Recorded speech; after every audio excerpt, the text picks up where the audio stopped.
Hoy vamos a hablar un poquitín de la sombra, de la famosa sombra. En las pruebas psicométricas que utilizamos en trabajo, en una de ellas, que es un test de simulación de síntomas, pues hay una pregunta que está relacionada con la escala de baja inteligencia, de simulación de baja inteligencia, eh, que casi todo el mundo se para en ella, ¿no?, para preguntar que no lo entiende, ¿no? Y es que si el sol, algo así, si el sol eh, está en el, eh, digamos, con respecto a la posición corporal, ¿no? En el noroeste, ¿dónde está la sombra? Entonces te da varias opciones, ¿no? Al sureste, o sea, al sureste, al suroeste, a tal cual, ¿no? Entonces ahí, digamos, mucha gente entra en quiebra técnica, ¿no?, cognitiva, como diciendo, ¿no?, ¿dónde está el norte, el sur y tal, ¿no? Esto como, tal, ¿no? Bueno, nada, al margen de esto, el tema de la sombra.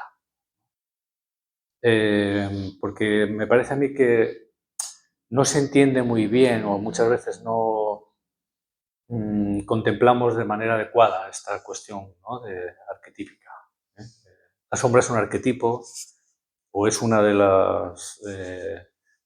las grandes dinámicas arquetípicas que Jung sitúa o ubica en la psique humana, al menos en la psique humana. Un arquetipo es un contenido o es una dinámica, es una fuerza psíquica, ¿no?, potencial psíquico, que trasciende el marco personal. Es decir, que no corresponde a lo inconsciente personal, sino a lo inconsciente colectivo. El inconsciente colectivo, que quizás a lo mejor no es un término muy afortunado porque no se entiende muy bien, ¿no?, en general, ¿no? Inconsciente colectivo quiere decir que estamos hablando de una mente o de un psiquismo o de una dinámica mental que opera en el ser humano, pero que no es estrictamente personal, sino que forma parte de lo impersonal, forma parte del funcionamiento natural de la especie, ¿no? Por el hecho de ser un ser humano, pues tu psique trabaja o funciona o tiende a responder a producir determinado tipo de imágenes o de representaciones o de modos de funcionar que son característicos de nuestra especie, ¿no? Igual que, pues, no sé, las ardillas pues tienen una manera de responder o de funcionar, de vivenciar, ¿no?, su tiempo vital específico, ¿no?, característico. O las vacas, o no sé, pues las serpientes, ¿no?, por decir algo, ¿no? Entonces, claro, cada serpiente, cada ardilla, cada vaca concreta tiene unas peculiaridades personales. Yo qué sé, pues esa ardilla, pues cuando era pequeña, pues se asustó mucho porque casi la come no sé, ¿no?, un lobo, por decir algo, y pues seguramente pues tiene una especial sensibilidad a determinadas cosas, ¿no?, etcétera. Esa ardilla en concreto, ¿no?, o esa serpiente, no sé qué le pasó, o tiene unas características, o lo que sea, ¿no?, o unos defectos, lo que sea. Pero hay que diferenciar bien, ¿no?, lo que es la psique personal de la psique impersonal. Con la psique impersonal nacemos, la traemos, venimos ya dotados de esa psique impersonal. Es decir, ya tenemos una manera de responder al dolor, al placer, de sentir miedo, de reaccionar ante la enfermedad, ante el debilitamiento, lo que sea, ¿no?, o de una manera de, en fin, etc. Pero luego hay una psique personal que tiene que ver con los condicionamientos, con el modelado, que ya hemos hablado muchas veces, ¿no?, que se va desarrollando a lo largo de la vida personal, de la vida biográfica, ¿no? Del tiempo de vida, desde que nacemos hasta que morimos, ¿no? Y que nos da unas peculiaridades, ¿no? Unos rasgos característicos personales, ¿no? Vale. Y el combinado entre esas fuerzas psíquicas impersonales y las fuerzas psíquicas personales, la experiencia personal, el desarrollo psicológico personal, la combinación entre ambas cosas es la individuación. La individuación es tu modo de ser característico dentro del marco de la gran psique, vamos a decir así, o de la gran mente, ¿no? Vamos a hablar de una mente con mayúsculas y una mente con minúsculas. La mente con mayúsculas es la mente universal, es la mente humana. La mente del antropos, que está en cada individuo humano, igual que en cada pastor alemán, pues funciona una estructura psíquica característica de los pastores alemanes, que es diferente de los chihuahuas, aunque todos ellos tienen también una manera de funcionar característica de los perros, pero que es diferente de la de los gatos, ¿no? Pero los gatos y los perros también tienen características impersonales o universales comunes con otros mamíferos, que es diferente a la que tienen pues, las serpientes, ¿no? Que son ovíparos, ¿no?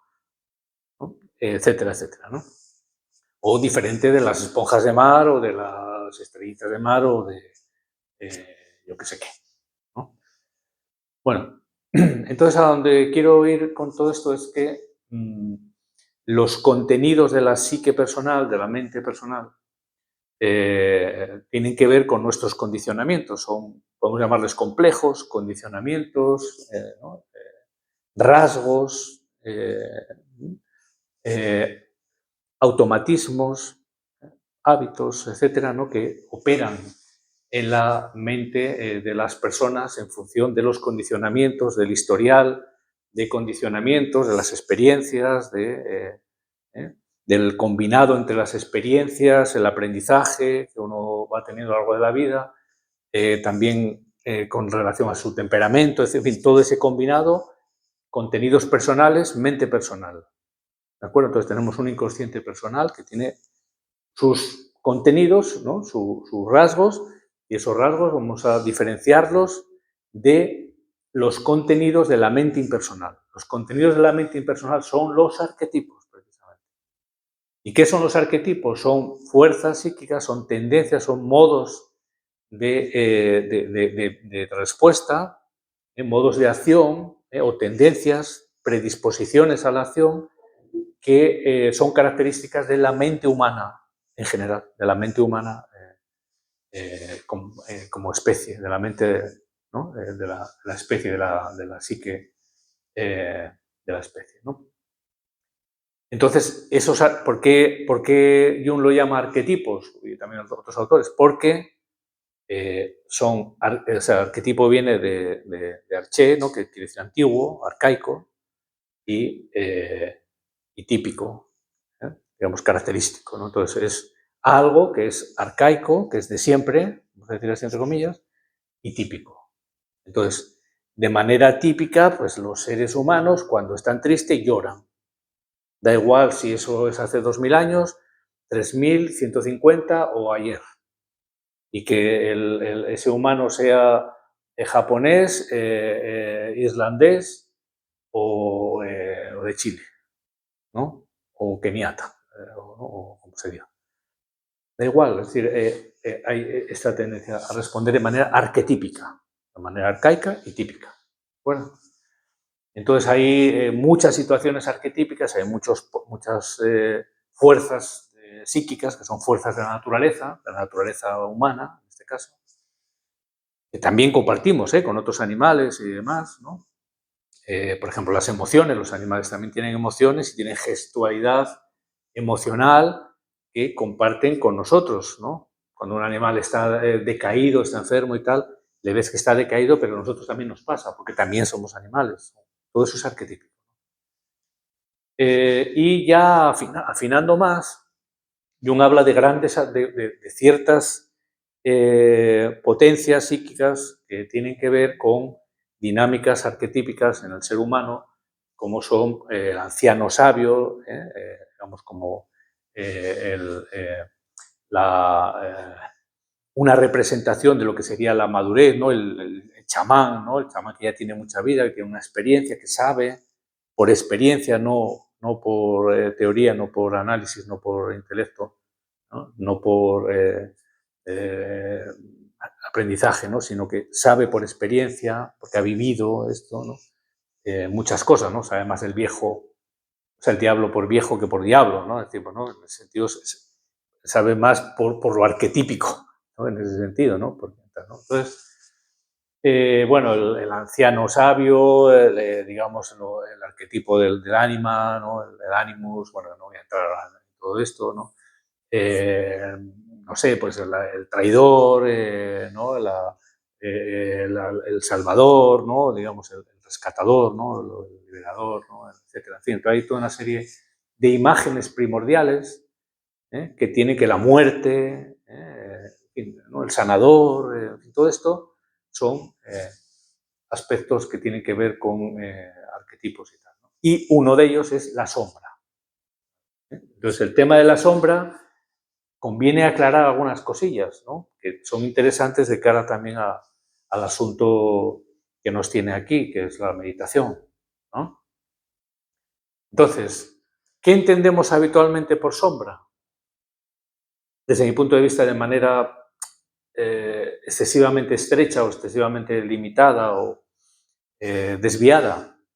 Creemos que la sombra es, digamos, la parte chunga que tenemos, ¿no? La parte mala o la parte inferior. Entonces, bueno, sí, mi sombra, pues, oye, sí, soy codicioso o no sé qué, o también soy iracundo y no sé cuánto, ¿no? Y entonces, yo qué sé, ¿no? O sea, aquella parte que no nos gusta de nosotros mismos, que no la mostramos o tratamos de no mostrarla a los demás, que también no nos la mostramos a nosotros mismos y bla, bla, bla, ¿no? Todo esto, ¿no? Pero esto no es la sombra.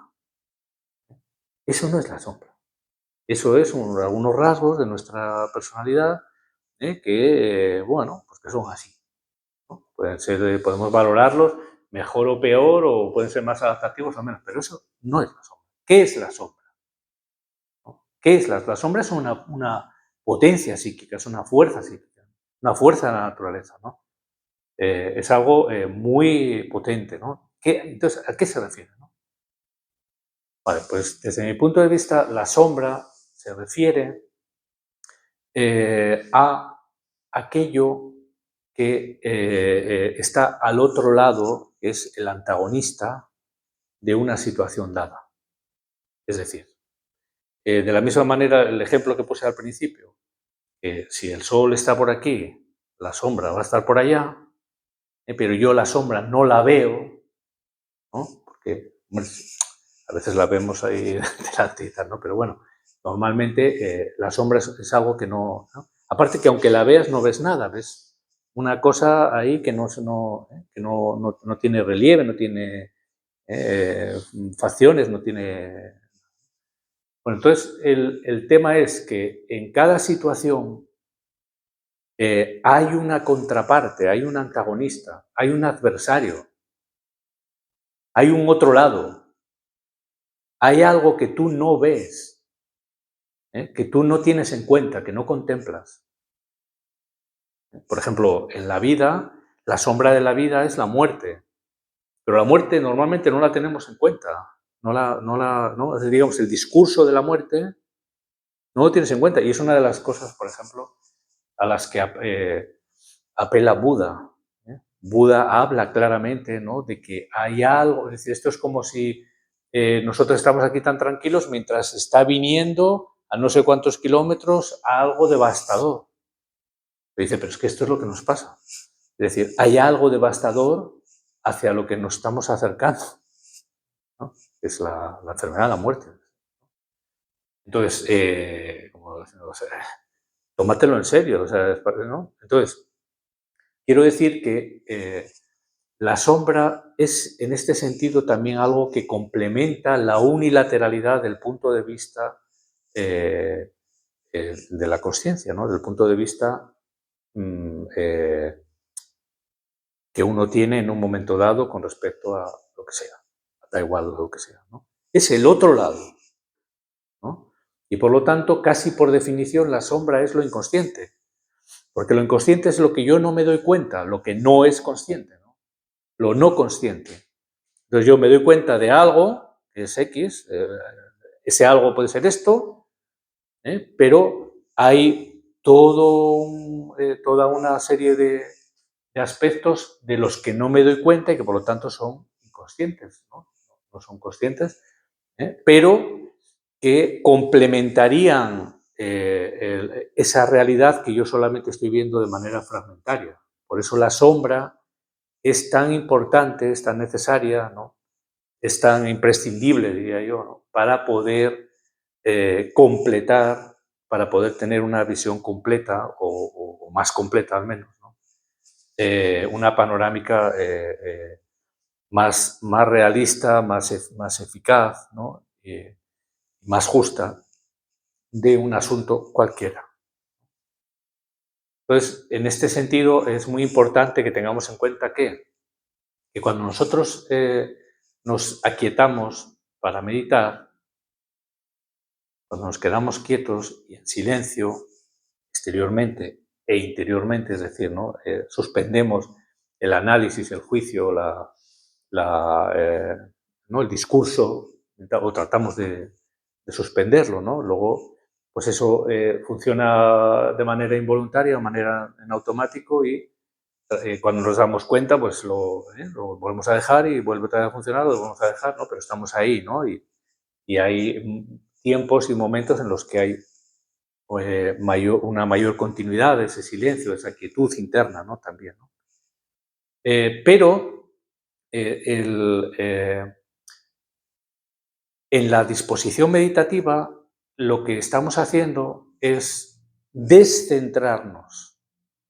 Es decir, es una disposición paradójica, porque por un lado consiste en descentrarse, que ahora explicaré, y por otro lado consiste en centrarse, en recentrarse, por así decirlo. Entonces, me descentro de mi centro habitual, ¿no? La redundancia, ¿no? O sea, me descentro de lo yoico, me descentro de la mente pequeña, ¿no? De la pequeña mente, y de sus contenidos, es decir, de los complejos, ¿no? de los análisis, de mis juicios, de mi manera de ver las cosas, de mis memorias, familiaridades, etcétera, de mis asuntos, ¿no? Me descentro de ahí, es decir, me suelto de ahí, ¿no? Cada vez que me doy cuenta me suelto de esto. Y esto crea una situación de caos.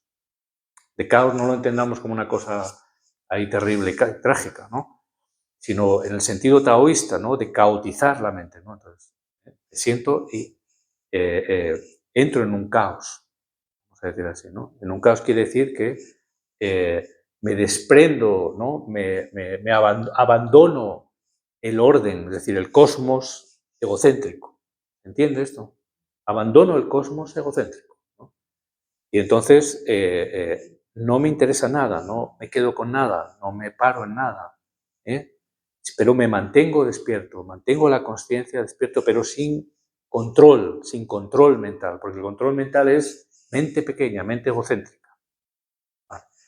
Entonces, este descentrarse a la vez está generando un nuevo centramiento, pero no sobre la mente pequeña, sino sobre la gran mente, sobre el sí mismo, que hemos hablado muchas veces, ¿no? Es decir, genera digamos, crea un nuevo centro, que no es que lo cree, no es que se cree, porque eso ya es en sí mismo, ¿no? Potencialmente, ¿no? Ya está, ¿no? Desde siempre, ¿no? Es ¿no? el centro, ¿no? de la psique total. Pero nuestro modo de funcionar empieza a, por así decir, ¿no? A tomar conciencia de ese centro que normalmente es inconsciente y a funcionar en base a él. y no en base a esta otra mente pequeña, ¿no? Con lo cual, hay una expansión y hay una ampliación, podemos decir así, de la consciencia, por un lado, y de la participación de la psique, de una manera más unitaria, más reunida, que la que habitualmente tiene lugar. Y esto tiene que ver con la sombra, porque de alguna manera es abandonar lo conocido, que es digamos, la luz, entre comillas, la luz, la conciencia ordinaria, abandonar lo conocido y adentrarse en lo que normalmente no tenemos en cuenta. Porque eso que no tenemos en cuenta, esa sombra, viene a nosotros. No es que uno no, viene a nosotros cuando abandonamos, cuando entramos en ese caos, ¿no? Cuando nos caotizamos, podemos decir así. Aparece esas otras perspectivas, ¿no? Esos otros aspectos o contenidos o representaciones, ¿no? Etcétera, que podemos llamar la sombra, ¿no? Esto ocurre cada noche al dormir. Cada noche al dormir, la psique inconsciente desarrolla dramas oníricos, en los cuales ocurren cosas sorprendentes, que todos decimos que es muy raro, muy raras, ¿no? Y que ofrecen puntos de vista, aspectos diferentes a los que normalmente tenemos en cuenta en el modo de razonar o en el modo de conocer, ¿no? De funcionar cognitivamente diurno, ¿no? De manera que hay una visión complementaria que a veces es opuesta, ¿no? Es decir, uno se ve haciendo, diciendo o viviendo cosas, ¿no? Que no encajan, ¿no? Que no son consecuentes con la imagen que uno tiene de sí mismo o con la manera de funcionar conocida, pero la manera desconocida es la sombra. Y la sombra, de la misma manera que digamos, al dormirnos, ¿no? Al dejar la conciencia desde el punto de vista fisiológico en off, ¿no? Al quedar en off y tener lugar, desarrollarse el sueño con ensueños, de la misma manera que ocurre ahí, en el estado meditativo, que no es un estado ni despierto ni dormido, insisto, no es un estado ni despierto ni dormido, es ambas cosas a la vez. O es un estado, digamos, que conjuga ambas cosas. No se puede decir que no estás despierto porque lo estás. No se puede decir que no estás dormido porque aparecen también representaciones, imágenes oníricas, estados que no se pueden describir, que corresponden al estado de sueño. Uno está ahí en esa frontera, ¿no? En ese territorio limítrofe, ¿no? Entre una cosa y otra, etcétera.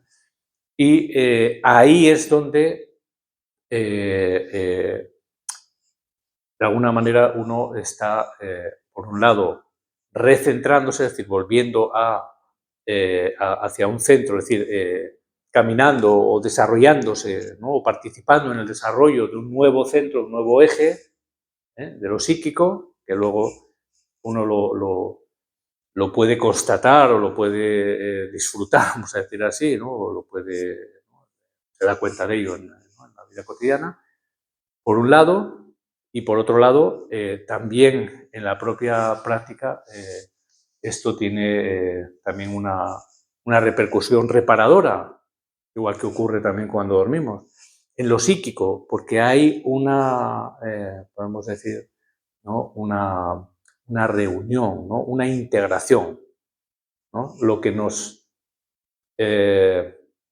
trastorna o nos enferma, nos debilita desde el punto de vista psíquico es lo disociativo, la división o las divisiones, ¿no? Y digamos, el antagonista de esto es justamente el estado unitivo, ¿no? El estado de reunión o de integración. en torno a un centro que acoge los contrarios, acoge los opuestos. Y ese es un estado liberativo, por así decirlo, ¿no? De liberación, un estado salubre, o saludable. Es un estado de mayor claridad, ¿no? Más luminoso, más claro, porque la consciencia está potenciada y amplificada por la sombra, por lo inconsciente. Por eso Jung dice, si ustedes siguen de cerca a lo inconsciente, su inteligencia no solo no bajará de nivel, sino que se verá incrementada. ¿Eh? Se verá incrementada, pero claro, al inconsciente no puedes acercarte de una manera intelectual, de una manera racional, de una manera discursiva. Hay que acercarse de otro modo, porque es una presencia, ¿eh? Está ahí, dice, ¿no? Acontece. Entonces, la manera de acercarse es dejando a un lado, aparcando, anulando, atenuando los procesos cognitivos racionales y discursivos, analíticos, etcétera, las memorias, ¿no? Lo personal, para, digamos, vivir o vivenciar, experienciar esa totalidad consciente e inconsciente que alumbra nuestra realidad íntima. Por eso también en el ámbito literario y en otros ámbitos, ¿no? Se ha hablado, ¿no? de saber quién es uno, ¿no? Saber quién eres, ¿no? Dice Borges mismo, ¿no? En la vida hay un momento máximo de importante o algo así, ¿no? Que es el momento en que uno sabe para siempre quién es, ¿no? Bueno, vale, o va a apuntar, ¿no? Pero bueno, ¿y esto qué quiere decir, no? Es decir, ¿qué es darse cuenta de quién es uno? Quién es uno no es decir, pues mira, soy el capitán Nemo, a ver que me doy cuenta y tal, ¿no? O no sé qué, ¿no? No. Es decir, saber quién eres significa tener acceso y tener contacto experiencial con tu propia totalidad. Eso es saber quién eres. No es una cosa que tengas que nombrar o que tengas que hacer un logotipo con el Photoshop para ponerte ahí una pegatina en el sombrero. Entonces, vamos, lo importante de lo que he querido decir, lo que estoy queriendo decir, es que tengamos en cuenta que en cada momento, en cada situación, en cada circunstancia externa o interna, hay una sombra, siempre hay una sombra. Y esa sombra es el otro lado. Y si tú no tienes en cuenta el otro lado, estás viendo las cosas parcialmente. Punto y final. Bueno, no quiero ponerme trágico y tal, ¿no? Pero dramático, pero esta es un poco la cuestión. Entonces, en la práctica de la meditación lo que hacemos es no quedarnos con nada, porque cualquier cosa es parcial. Lo que nos interesa es la totalidad, pero para vivenciar la totalidad hay que soltarse de las partes. ¿Entiendes eso? De lo que es parcial. De cualquier cosa. Sí, puede ser muy interesante o puede ser muy no sé qué, pero es parcial. Entonces, para tener una perspectiva total, hay que abrazar la totalidad, atreverse, tener el coraje y el valor, el arrojo de abrazar esa totalidad. Y desde esa totalidad, entonces, uno puede comprenderse, vivenciarse a sí mismo, saber quién es uno, y lo más importante en el sentido relacional es no juzgar al otro, poder comprenderlo, porque entra, es decir, lo que estás juzgando es una parte también. Y hemos quedado en que lo real, o lo esencial, es una totalidad, no son partes. Pero no solo en uno, también en los demás. Porque hemos hablado de que hay una mente universal, impersonal, ¿no? Que está en cada ser humano. Entonces, pues incluso en cada animal, ¿no? Pero en el otro lo que estás juzgando es una parte que encima estás creyendo tú ver. ¿no? Y luego hay otros mecanismos ahí, como ya sabemos, ¿no? Proyectivos, de escenificar, ¿no? Etcétera, ¿no? Pero estás viendo una parte, pero no estás viendo la totalidad, porque hay una sombra, tú no estás viendo la sombra del otro. Y la sombra del otro puede ser su luz, para la paradoja, porque entendemos la sombra, ¿no? Lo malo, entonces ahí, ¿no? Ahí está el ladrón, ¿no? O el asesino. No, a lo mejor está el santo, la sombra es su chamán, ¿no? O la parte luminosa. En todo caso es, digamos, la parte que no aparece a simple vista, o sea, que no se ve, que no está, el foco no está alumbrando eso, es como un escenario y las luces están mostrando ahí una cosa, pero no, hay otras cosas que no están en el foco.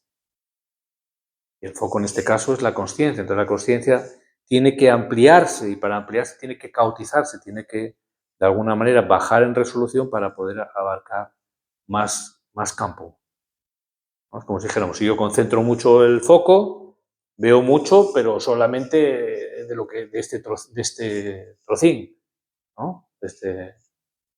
Pero si reduzco la resolución, veo con menos intensidad, pero abarco más, etcétera, ¿no? ¿Vale? Entonces ahí también habría quizás una combinación de luz y sombra, pero lo suficiente como para poder, para que sea inteligible, ¿no? y permita tener una experiencia de lo real, ¿no? Que siempre es algo completo, o sea, es algo absoluto, por así, contundente, no es algo parcial.